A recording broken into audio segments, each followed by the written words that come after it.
Welcome to my channel. I'm so glad you're here. I have been reading the Bible, God's Word. I am reading through Genesis, the first book of the Bible, and I'm currently up to chapter 26.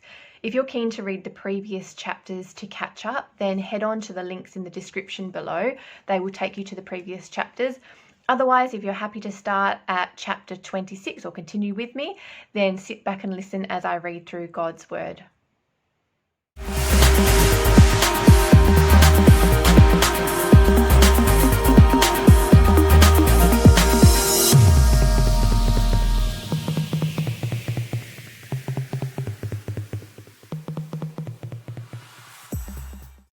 Genesis chapter 26 is entitled, Isaac Tricks the King.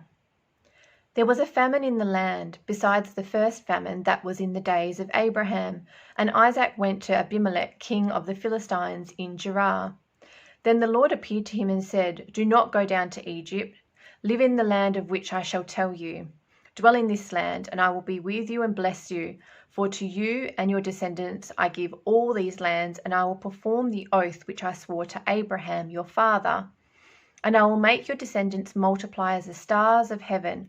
I will give to your descendants all these lands, and in your seed all the nations of the earth shall be blessed, because Abraham obeyed my voice and kept my charge, my commandments, my statutes, and my laws.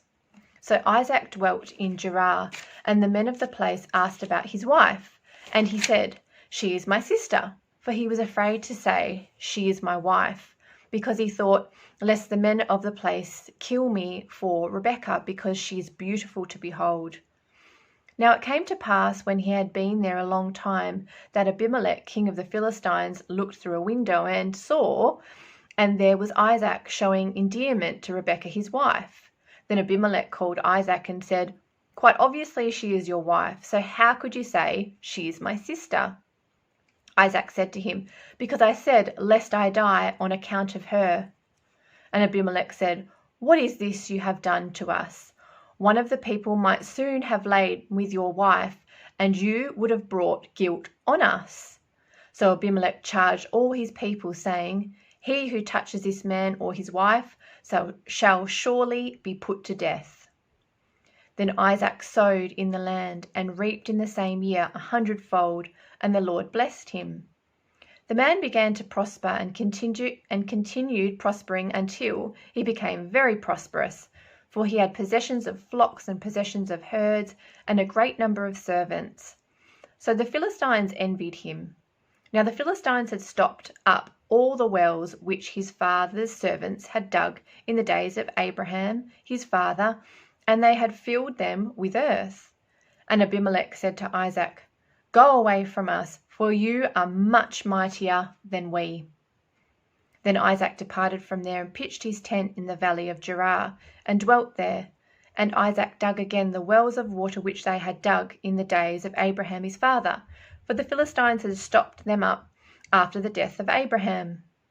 He called them by the names which his father had called them. Also, Isaac's servants dug in the valley and found a well of running water there. But the herdsmen of Gerar quarrelled with Isaac's herdsmen, saying, The water is ours. So he called the name of the well Esek, because they quarrelled with him. Then they dug another well, and they quarrelled over that one also. So he called its name Sitnah. And he moved from there and dug another well, and they did not quarrel over it. So he called its name Rehoboth, because he said, For now the Lord has made room for us, and we shall be fruitful in the land. Then he went up from there to Beersheba, and the Lord appeared to him the same night and said, I am the God of your father Abraham. Do not fear, for I am with you. I will bless you and multiply your descendants for my servant Abraham's sake. So he built an altar there and called on the name of the Lord, and he pitched his tent there, and there Isaac's servants dug a well. Then Abimelech came to him from Gerar with Ahuzeth, one of his friends, and Phicol, the commander of his army. And Isaac said to them, Why have you come to me, since you hate me and have sent me away from you? But they said, We have certainly seen that the Lord is with you. So he said, Let there now be an oath between us, between you and us, and let us make a covenant with you, that you will do us no harm, since we have not touched you, and since we have done nothing to you but good, and have sent you away in peace. You are now the blessed of the Lord."